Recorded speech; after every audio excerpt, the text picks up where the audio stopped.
هل تتخيل إن كل اللي درسته في كتب التاريخ ممكن يطلع مجرد قشرة بتخبي وراها حقيقة مرعبة؟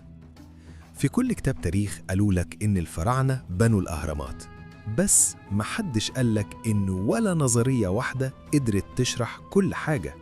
إزاي حجر وزنه 70 طن يترفع بدقة ملي؟ إزاي مفيش آثار أدوات؟ إزاي مبني بزوايا فلكية ما نعرفهاش غير النهاردة؟ على مدار آلاف السنين البشر حاولوا يجاوبوا سؤال واحد: مين بنى الأهرامات؟ لكن الحقيقة المرعبة إن السؤال نفسه غلط. النهاردة مش هنعرض نظرية واحدة، هنفتح 7 ملفات، وكل ملف هيهد اللي قبله لحد ما نوصل لحقيقة أخطر من الخيال. اربط الحزام، لأن اللي جاي ممكن يغير نظرتك للتاريخ للأبد.